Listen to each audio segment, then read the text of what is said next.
Ni kwao wadudu, vijana walio utambulisho wa Arusha kwa jamii ya kizazi kipya. Ni maskani ya palipomea utamaduni wa aina yake. Arusha hujipendezesha kwa kupenda vitu vyake na watu wake.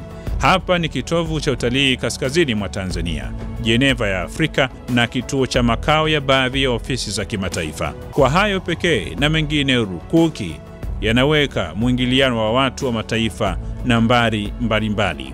Nadhani wote tunafahamu faida za kutunza mazingira yetu.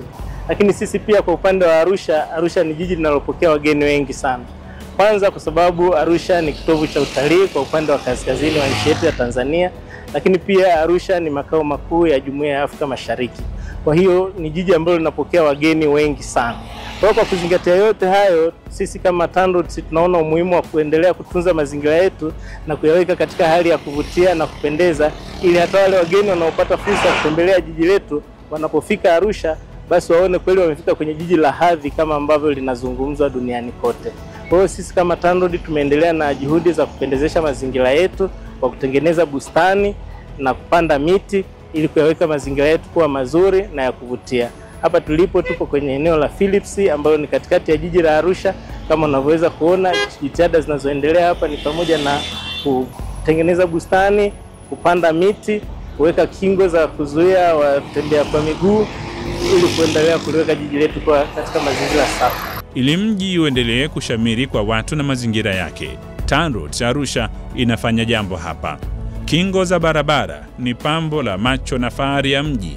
Isivyo bahati, urembo huo hauheshimiwi na baadhi ya watumiaji wanaodiriki kuzitindua na kupita chini yake.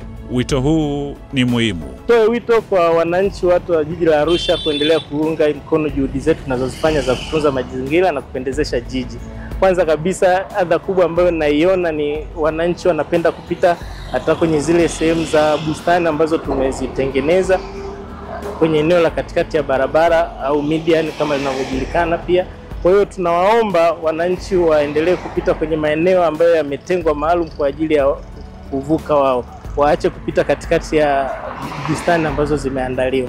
Tumetengeneza pia hizi kingo kwa ajili ya kuprotect ile eneo la bustani ambalo tumeshaliandaa, lakini bado kuna wananchi ambao wanapenya kwa kupita chini. Kwa hiyo nitoe wito wananchi wote kuacha tabia hii ili tuendelee kuyalinda mazingira yetu, endelee kuwa katika hali nzuri. Wote tunaomba waendelee kupita kwenye maeneo ambayo yametengwa kwa ajili ya kupita waenda kwa miguu.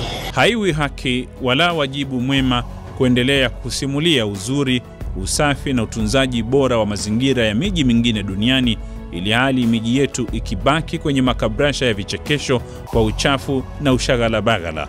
Usafi wa miji yetu, ikiwemo kuzitunza bustani na barabara zake, ni wajibu wa kila raia aliyemea ustaarabu wa mwanadamu.